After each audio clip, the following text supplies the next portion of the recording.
subscribe and press bell icon. Never miss another update. The minister was referring to the value of R&D.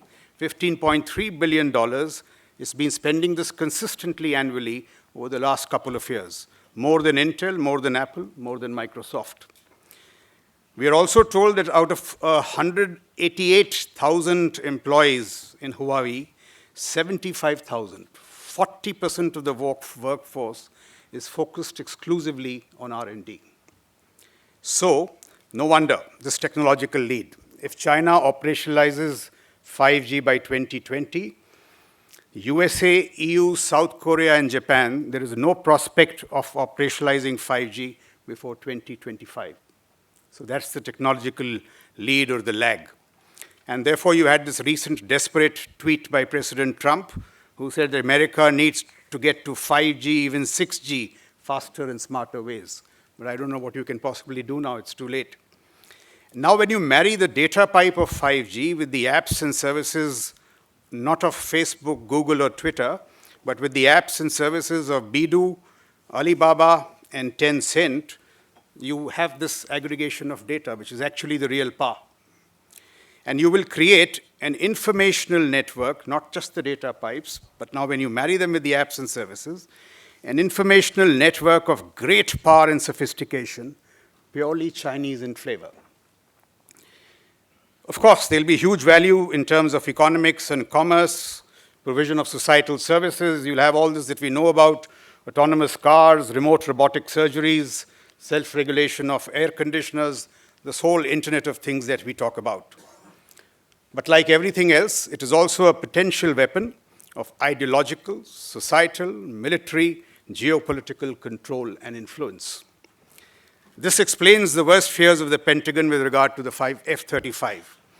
It is without doubt the most versatile, agile, stealth flying machine in the world, but the digital pipes that control the data flows are not secure because there is the Chinese penetration and infiltration into US technology through stolen designs, because the supply chain of the F-35 is resident in China, and all of that.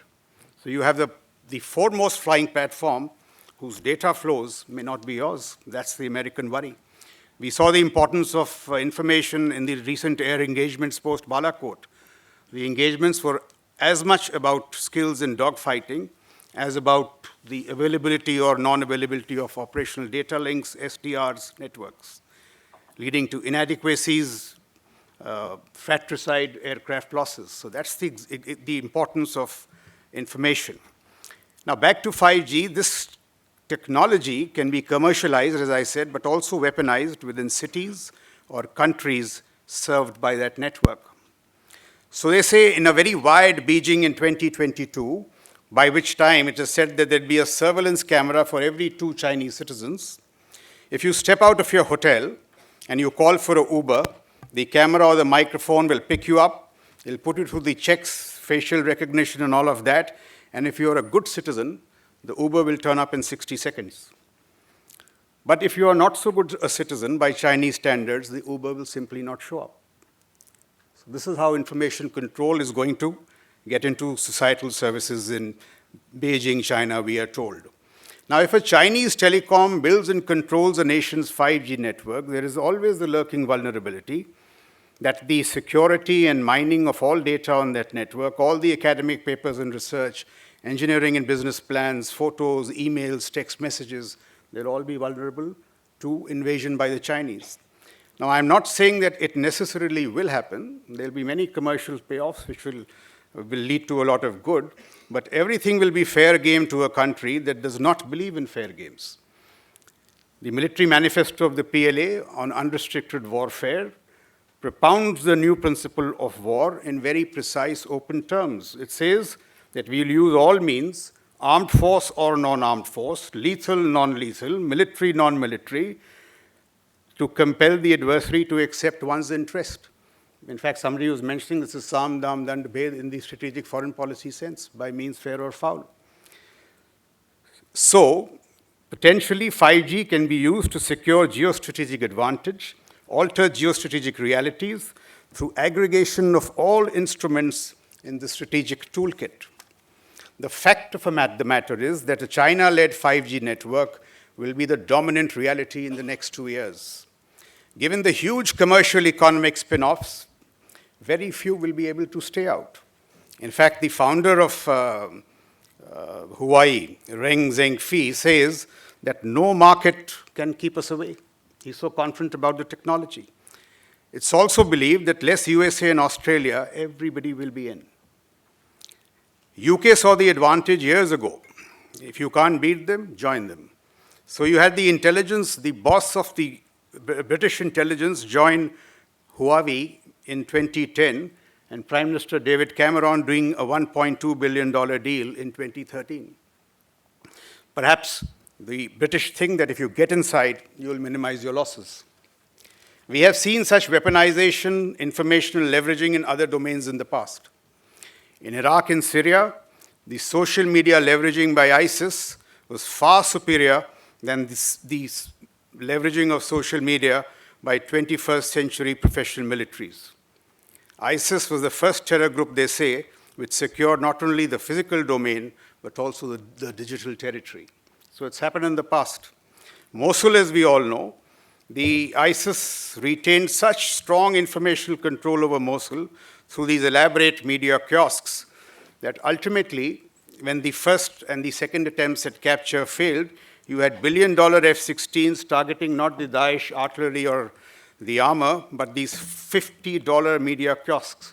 Because unless you got this informational control out, there was no point in simply capturing territory or winning those tactical engagements. The whole raising of the British 77 Brigade took place after the first failed attempt to capture Mosul. And now you have the British Army actively leveraging social media in pursuit of operations. So this is the great salience of the informational digital domain, right from the strategic standpoint down to tactical effects.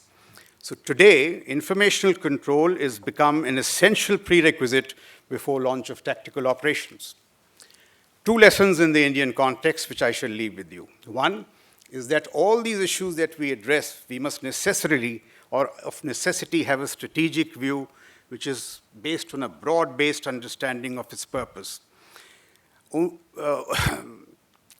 the instant case of how we respond to this, how we can seek competitive advantage of the battle spaces. And from the larger frame, see what we need to do in terms of information leveraging in a digitized battlefield. There's much you can do. The Americans, for example, have already talking of Project Maven, which is basically about combat, informationizing all of combat. It is also for your consideration, and in my view, that there are no distinct domains any longer. There is no combat arena and civil arenas which are pursuing purely economic and civic pursuits. They are all dissolving into a common battle space. So I don't think there is a combat battle space and a civil battle space any longer. Each is open for leveraging, and each is vulnerable in its own way. So without a deeper understanding of the strategic leveraging, the tactical applications will be half-baked. So we must have a strategic view. The second point I wish to leave with you is this. It's very obvious that strategic military competition today is being expressed increasingly through the medium of technology. There's no doubt. It also, and I think General Ahluwalia referred to this, this competition also lies at the intersect of economics, global diplomacy, technology, infrastructure. There has to be a complete dissolution of all silos. Land, sea, air, space, cyber, convergence of the public and the private, if we have to secure competitive advantage. That's exactly what the Chinese are perhaps doing. You have the CCP at the top, you have Huawei, ZTE, powered by Alibaba, Bidu, you have commercial prospects, and you have huge prospects for military advantage. And you have this network of digital informational control. The worrying issue is that if Huawei also has deep linkages with the PLA, and I don't think there's any reason to be surprised because it is inherent to the strategic design. If Huawei has deep linkages with the PLA, the humongous advantages that will accrue in a digitized battlefield, that is what we have to see. Why this is so obvious, or I wish to make this point, why it is so important to integrate. You take precisionry today. It is very important. I mean, precision is important for the artillery today, for the armor, for air, everybody. But precisionary is a function of complex challenges. For example, just having the combat platform is not enough. You need to have the combat platform, the tracker, space, military diplomacy, COMCASA, BICA. Unless all this thing is put together, precisionary will not come. And therefore, precisionary today cannot be an aim, but it is an 8 to 9 year project if you have to work on it. It will involve the Indian Army, the DSA, the Space Agency, DRDO, MEA, NSCS, everybody putting its act together. If it doesn't happen, we will not be able to achieve precisionary. And similarly, if we do not have a strategic convergent view of the informational space, we will not be able to compete with the obvious adversaries. So, a good example is again jointness. Since we did not take a strategic view of jointness very early, and we've gone so far down the road of these single service networks incrementally, and today the big problem is to make these three disparate networks talk to each other. And since you've gone so far down the road of these single service networks, I think now making them talk together is a huge challenge, if not a technological impossibility. So these are the consequences of not taking decision times and at huge costs. Somebody referred to the cyber domain. Here again, we need a very clear-headed strategic view. Till just 2-3 years back, it was said widely that the advantage lay with the attacker. It was said that in cyber, the only defense is offense. Now, with automation and AI having erased much of the attacker's advantage, quantum today provides impossible to break protection for data. So just by quantum coming in, they are saying that the technology trends could tip the balance either way. So you have to carefully choose whether you have to invest in offensive platforms or in defensive platforms in cyber. So this is how technology is moving here in cyber, information, and so on. I put across my thoughts. With these thoughts, I rest my case. As far as space is concerned, the Director PP Space is here, and he'll be speaking on that subject further in the sessions to follow. Thank you very much, Klaus, for the opportunity. Thank you.